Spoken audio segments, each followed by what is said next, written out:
Hola, hola, bienvenidas a un nuevo capítulo de América Dialoga, este espacio de análisis para comprender nuestro continente en disputa, espacio de la Fundación Segundo Paso para nuestra América.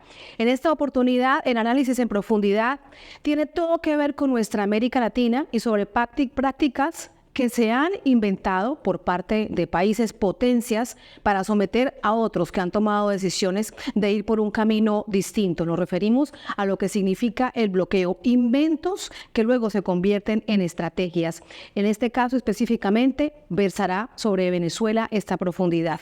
Para ello nos acompaña William Castillo, es el viceministro de Política Antibloqueo del Ministerio de Finanzas de Venezuela. Es un periodista con amplia experiencia en medios de comunicación y en el servicio público de Venezuela. William, bienvenido. Muchas gracias por acompañarnos. Gracias, Tatiana. Gracias por la invitación. A ti muchísimas gracias. Esta semana quiero comenzar por la coyuntura. Hemos visto cómo producto de una decisión jurídica en Portugal, un tribunal le exige al nuevo Banco de Portugal que entregue, como si fuera poca cosa, casi 1.500 millones de dólares que tiene bloqueados, secuestrados, que son de los y las venezolanas.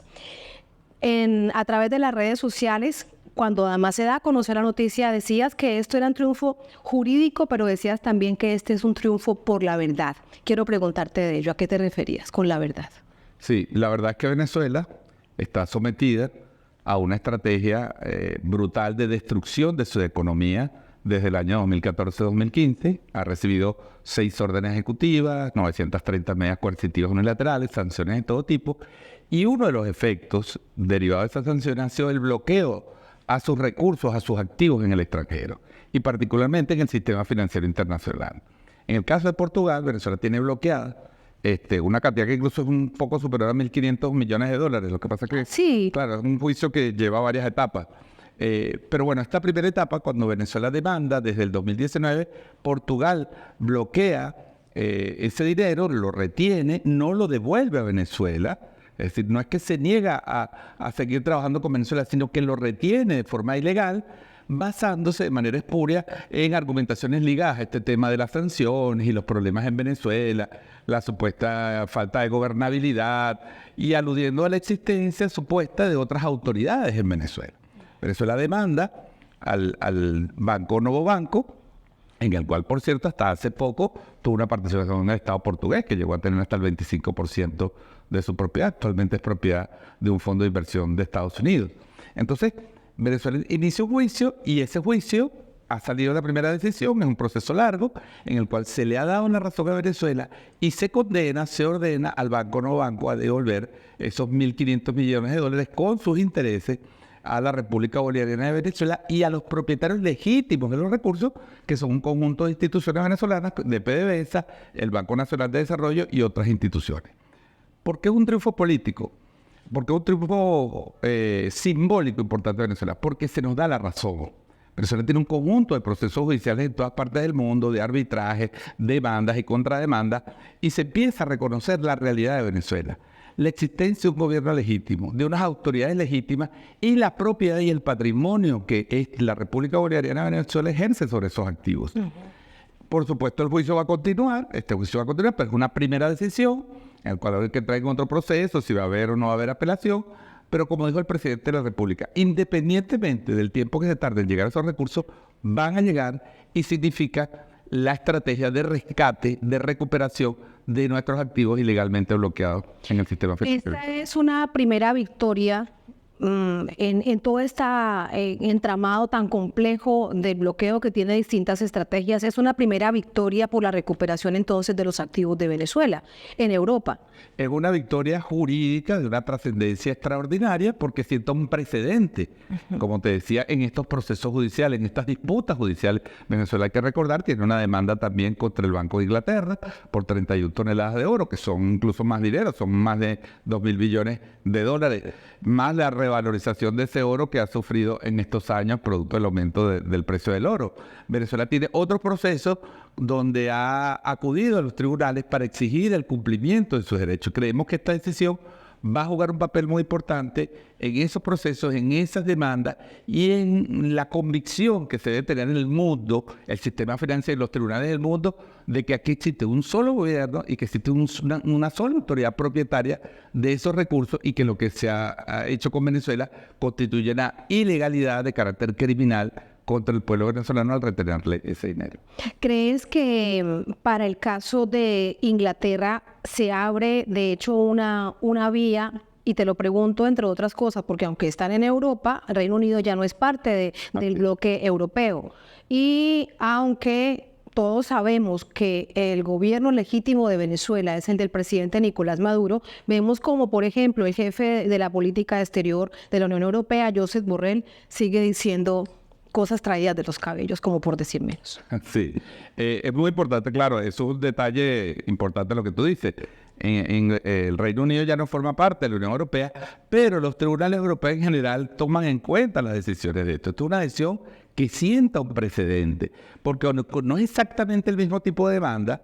En Inglaterra la demanda es mucho más clara. Venezuela, el Banco Central de Venezuela demandó al Banco de Inglaterra por negarse a devolver el dinero y el Banco de Inglaterra acudió al apoyo político del gobierno inglés y el gobierno inglés dijo que como él reconocía era el señor Juan Guaidó, entonces las autoridades designadas por Juan Guaidó tenían que ser reconocidas como autoridades del Banco Central. Digamos, vamos para 4 años en ese juicio y en enero de este año, cuando la extinta Asamblea del 2015 dijo que ya no existía el interinato, el gobierno inglés tuvo que reconocer ante el juez en una comunicación que ya ese gobierno no existe y que él está revaluando su posición sobre el reconocimiento político. Qué entrampamiento en el que de verdad se metió todos estos países europeos, todos los países que reconocieron a un gobierno fantasma que se promulga en una plaza. Qué entrampamiento tan enredado. Mira, es una historia realmente que va a para quedar, escribirla. Para escribirla, es una historia que está sentando un precedente, un diplomático. O sea, ¿cómo es posible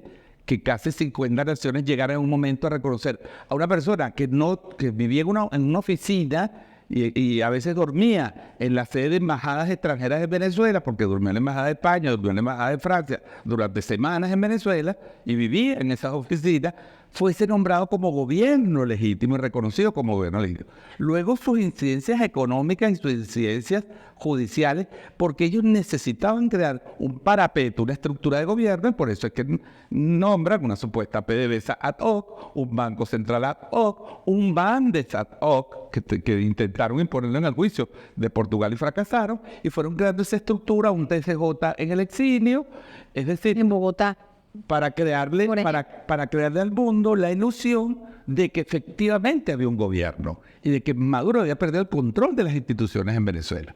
Ese plan político, macabro, geopolítico, pero de profundas implicaciones económicas y de daño patrimonial a Venezuela, es lo que se viene derrumbando, tanto por la resistencia del pueblo venezolano, la convicción ya en el mundo de que obviamente que hay un solo gobierno, siempre lo supieron, solo que jugaban un plan político de agresión contra Venezuela y ahora con estas decisiones. Y que esa estrategia evidentemente no les funcionó. Así que esta decisión que toma este tribunal y le da esta exigencia a Nuevo Banco, pues tiene muchas lecturas.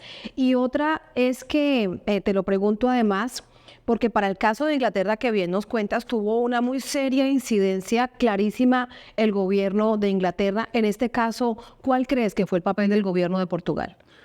Fue un papel triste inicialmente, aunque el gobierno no se involucró en el juicio directamente. El gobierno de Portugal, te lo decía, hasta hace poco era propietario del 25% de las acciones. Era un banco que tenía una participación pública importante. Es decir, estuvo claro todo el tiempo de lo que estaba pasando. Así es. Esto se trató de un plan de cambio de régimen. Aquí el objetivo era devastar la economía venezolana, como en efecto los impactos son severos, severísimos y sin precedentes. Hacer una caída de 3/4 partes del Producto Interno, una caída de 90% de la producción petrolera, una pérdida en bienes que se dejaron de producir en los últimos 8 años, equivalente a 641.000 millones de dólares. Increíble. Es decir, que no se produjeron en Venezuela. Entonces, detrás de eso hubo un plan político. Reconozcamos a otra gente, presionamos diplomáticamente, aislamos al Estado venezolano, porque entonces empezaron a saltar embajadas, consulados, quitémosle los recursos, entonces le bloqueamos el dinero, bloqueamos la producción petrolera petróleo, entonces no van a poder vender petróleo, no van a tener divisas, viene una crisis humanitaria, viene una implosión política y un cambio de régimen.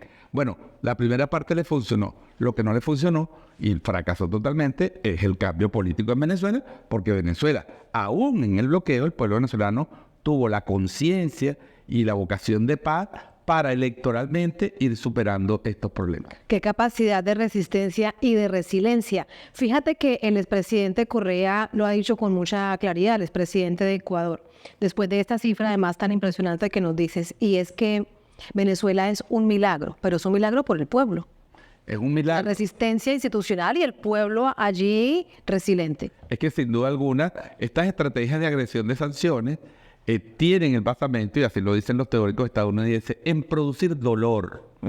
Dolor al pueblo, carencias materiales para provocar crisis sociales, para provocar enfrentamientos. Es decir, cuando un país se queda sin recursos, sin alimentos, sin medicamentos, empieza una lucha interna por los alimentos, por los medicamentos, y ellos trataron de crear, además, apoyado con violencia política, de toma de calles, las denominadas aquí en Venezuela guarimbas, que son actos violentos de toma de calles, de cierre de avenidas, de cierre de urbanizaciones, para negar El intento de asesinar a un presidente. Así es. Entonces, obviamente en el diseño estadounidense llamado la máxima presión, que fue un diseño de John Bolton, de Elliot Abrams, de Donald Trump, era, si creamos todas estas condiciones, en un momento ese país va a implosionar. Y encima, si las sanciones dividen a la clase política, porque entonces los sancionamos y no quieren ser sancionados, o sancionamos a la Fuerza Armada Nacional, entonces les decimos que quienes traicionen al gobierno legítimo se le van a quitar las sanciones. Es decir, todo ese juego macabro,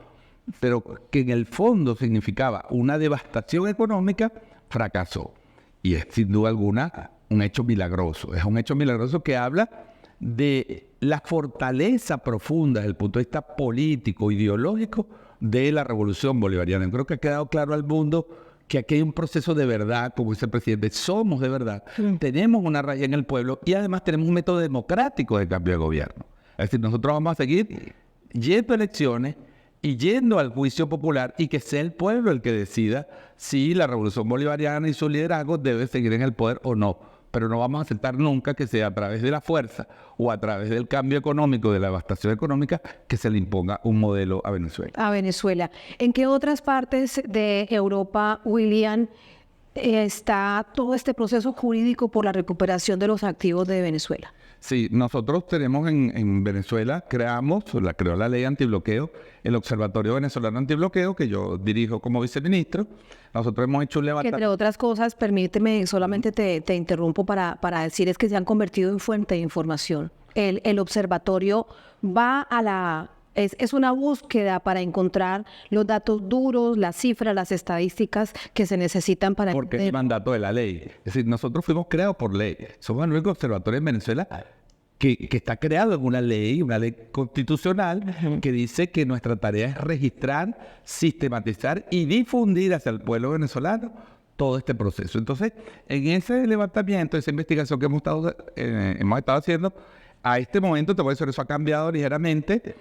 Nosotros en algún momento llegaron a haber 41 bancos internacionales en varias partes del mundo, de los 5 continentes, que han retenido dinero de Venezuela. Actualmente son 29 bancos y 3 organismos multilaterales que retienen dinero de Venezuela. ¿Cuáles son esos organismos? El Fondo Monetario Internacional, el Banco Interamericano de Desarrollo y la Corporación Andina de Fomento. Por temor a las sanciones, hasta los organismos multilaterales han bloqueado los créditos legítimos y los recursos propiedad de Venezuela, como en el caso del Fondo Monetario, que son propiedad de Venezuela y que le correspondía. Tenemos esa lucha también a nivel diplomático. Hemos llevado el caso al Consejo de Derechos Humanos, a la Asamblea General de Naciones Unidas. Hemos creado junto a otros países un grupo de defensa de la Carta de Naciones Unidas, que básicamente es un grupo que lucha contra las medidas coercitivas unilaterales por la reivindicación de la Carta. Y entonces estamos en esa lucha. Actualmente nosotros estimamos que recursos líquidos y semilíquidos debe haber cerca de 7.000 millones de dólares, pero que el monto total de los activos congelados de Venezuela puede alcanzar incluso a 30.000 millones de dólares entre los organismos multilaterales y estos 29 bancos que tienen dinero de 89 organismos públicos venezolanos. Ese es el levantamiento que hemos hecho a la fecha. Hasta la fecha. Cuando vemos todo esto y nos dices, por ejemplo, hay un punto que es bastante importante porque en estos años se crean este grupo en defensa de distintas partes, ¿no? Del mundo, van muchos de ellos dentro de la ANOAL, exigiendo el respeto por la Carta de Naciones Unidas. Pero de fondo subyace y es que hay una medida totalmente ilegal por parte de un país que es Estados Unidos, que después de la Segunda Guerra Mundial impone el sistema financiero internacional y que después de eso lo convierte en una estrategia para su propio interés. La pregunta es, porque bien sabemos que a Estados Unidos ya poco le interesa los principios fundacionales de la Carta de Naciones Unidas, ¿qué hacer ante esto? Bueno, creo que los países han diseñado sus propios mecanismos. Ningún país soberano se queda inerme ante las sanciones. Claro. Por ejemplo, el SWIFT. O sea, ¿qué hacer con el SWIFT? Claro. En el SWIFT, específicamente, Venezuela fue excluido por vía de facto del SWIFT a partir del 2017 a través de una alerta que dictó la Organización contra el Lavado de Dinero de Estados Unidos, que se llama el FinCEN. Imagínense, el FinCEN dicta una medida que alerta a los bancos de las operaciones del gobierno de Venezuela. Inmediatamente Venezuela es excluida del SWIFT. No podemos usar el sistema financiero internacional y hemos tenido a un alto costo que buscar mecanismos alternativos. ¿Qué está pasando hoy? Que hay un proceso de avance en la desdolarización, en la creación de nuevos sistemas, como el sistema que se ha creado entre Rusia y China, o el sistema que empieza a crear los BRIC, que está diseñando los BRIC, que es un sistema de comercio y de transacciones financieras fuera del SWIFT. Entonces estamos en un momento de avance, de progreso, digamos, donde las naciones soberanas, los nuevos polos emergentes de desarrollo que tienen poder económico, están creando condiciones para que los países no sean bloqueados. Venezuela, por supuesto, junto a otros países ha pedido su ingreso a los BRIC, pero incluso en ese caso llevará su tiempo, efectivamente, que eso se concrete. Venezuela podrá usar los mecanismos del... Claro, y lo que uno seguramente presume, lo digo además un poco especulativamente, pero entendiendo que el Banco del BRICS también tiene todo un sistema de investigación, es que deben haber puesto mucha atención a los países que han sido bloqueados criminalmente como Venezuela para comprender que esto es una aberración. Totalmente, totalmente. Hay una conciencia internacional, claro, tanto en los BRIC como en la ANOAL, como en las propias Naciones Unidas, a través del trabajo que ha hecho el Grupo de Defensa de la Carta de las Naciones Unidas, de que es necesario crear alternativas al sistema financiero, vamos a decir, del Atlántico, que fue creado entre Estados Unidos y Europa para controlar las economías de los países. Y lo estamos viendo en África. Tatiana, lo que está pasando en África no solo son eventos políticos. Sí. Hay 14 países africanos que le siguen pagando un impuesto monetario a Francia por el uso de la moneda francesa. Se roban el oro, se lo llevan a Francia, forman parte de las reservas de Francia y los países africanos le tienen que pagar los impuestos y no pueden tener oro en sus reservas. Es el colonialismo que sigue vigente en el siglo XXI y que se está desmoronando porque hay un proceso ya inevitable de cambio, de decadencia de los hegemones de la Segunda Guerra y de surgimiento de nuevas realidades y nuevas potencias económicas. Quiero preguntarte en los últimos minutos por política interna de Venezuela, que obviamente tiene que ver con todo esto que te he preguntado. Se configura en un escenario preelectoral cuando vemos, por ejemplo, que hay una serie de aspirantes a la presidencia que deciden han llamado a unas primarias, sometiéndose a unas normas, a unos les gusta más, a unas menos, pero ellos tratando de organizarse en su propio desorden. Pero aparecen estas figuras que en otras oportunidades le han hecho también mucho daño a Venezuela, al gobierno, a su gente, buscando un espacio en ese ajedrez político. ¿Cómo lo ves? Sí, yo te agradezco la pregunta. Sé que tenemos poco tiempo, pero es importante que la audiencia de este programa sepa lo siguiente, que en Venezuela no existe una oposición, como dice el presidente. Existen varias oposiciones, porque tienen visiones encontradas, porque tienen una confrontación entre ellas. Hay un sector que ha reconocido la Constitución y ha regresado desde hace varios años participando en los procesos electorales. Y hoy tiene gobernadores, tiene alcaldes, tiene concejales en Venezuela, ha adquirido poder por la vía del voto. Y además tiene... Lo correcto, ¿no? Que es lo correcto en cualquier país democrático. Y tiene una importante, digamos, delegación en la Asamblea Nacional, en el Parlamento Nacional. Aunque son minorías, bueno, hacen su trabajo. Y hay dentro de ese sector extremista que se fue por el apoyo a las sanciones, que pidió usufructuó el dinero de Venezuela, robó en muchos casos el dinero de Venezuela, sigue haciendo estos llamados a la violencia, aun cuando dicen que quieren regresar a las elecciones. Realmente el mundo debe entender que ese proceso de primero es un proceso privado. Es un proceso donde no hay registro. Ellos dicen que van a montar un aproximado del 15% de las mesas que para una elección nacional se necesita. Es decir, de los 20 millones de venezolanos que están habilitados para votar, ellos le darían oportunidad a votar a más o menos 1,5 millones. De tal manera que no es un proceso que vaya a reflejar la voluntad del pueblo venezolano, está hecho sin auditoría, está hecho sin sistemas técnicos, es un sistema totalmente manual, donde no hay posibilidad de revisar sus resultados, pero es un proceso, bueno, válido, digamos, una democracia que un sector político haga su proceso. Lo que sí es importante saber, porque hay mucha manipulación en eso, es que en Venezuela hay una ley. Y aquí hay personas que delinquieron contra el Estado y tienen medidas administrativas. Y ellos podrán participar en todas las elecciones que quieran entre ellos, pero en una elección nacional no van a poder participar porque hay unas medidas administrativas en función de los delitos que se le acusa a estas personas. Y ese es el caso de varios de estos llamados candidatos o candidatas de la oposición. ¿Por qué crees que ellos, con toda la claridad que tienen, que esto es así por las medidas, por ejemplo, que toma un organismo legítimo como la Contraloría por los actos de corrupción a los que habían incurrido, dicen que entonces van a estas primarias privadas? Detrás de ellos están los mismos apoyos que una vez le levantaron la mano a Guaidó. Ay, exactamente, sin duda alguna. Detrás de ese plan está un plan, el presidente lo ha anunciado, de traer nuevamente la violencia. De montar un evento electoral que privadamente puede funcionar, pero que no tiene ninguna relación con el sistema electoral venezolano, que carece de legitimidad en función. Entonces tú no le puedes imponer al mundo decir que si unos partidos se pusieron de acuerdo y eligieron una persona, esa persona ya es prácticamente el presidente de Venezuela. Por cuando dicen que van hasta el final es porque están pensando en promover acciones violentas, en traer nuevamente la violencia a la política. Venezuela conquistó la paz en el año 2017.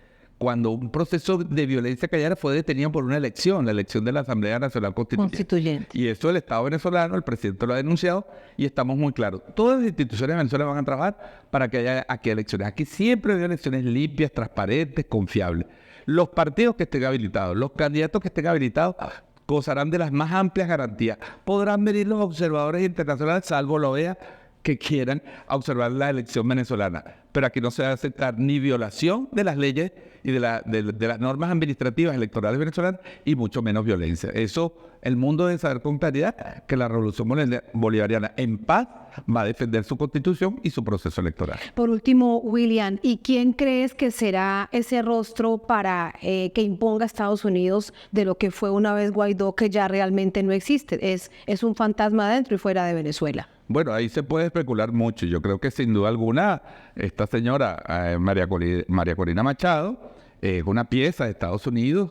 Detrás de ella está todos esos halcones que diseñaron las sanciones. Ella misma apoyó las sanciones. Ella misma pidió públicamente hace 3 años una invasión, una intervención humanitaria en Venezuela tipo Haití. Ella pidió los cascos blancos, los cascos azules en Venezuela. Es una persona sumamente violenta que cree que puede seguir violentando la legalidad en Venezuela con el apoyo de Estados Unidos. Pero sin duda alguna, ese sector guaidocista de Leopoldo López, de Carlos Vecchio, personas que viven en el extranjero, que están desconectadas de la realidad política, que carecen de liderazgo en Venezuela, pero siguen teniendo estos apoyos extranjeros como aval para seguir actuando y desestabilizando la democracia en Venezuela.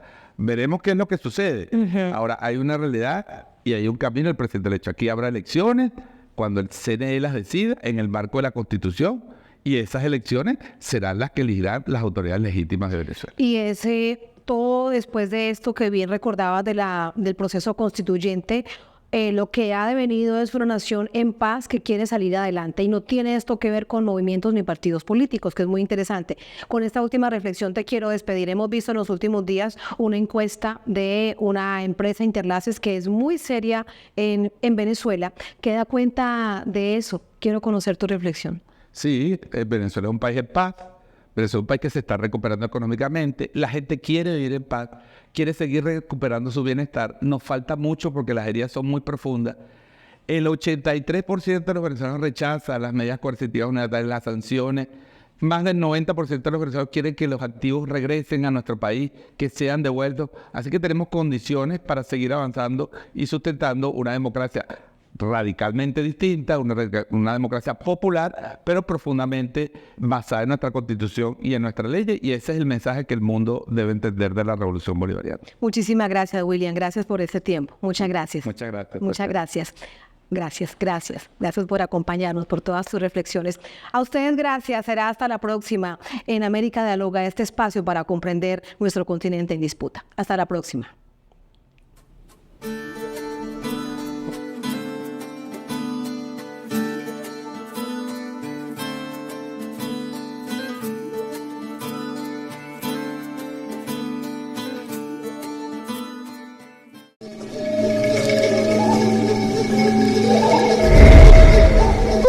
Segundo paso para nuestra América.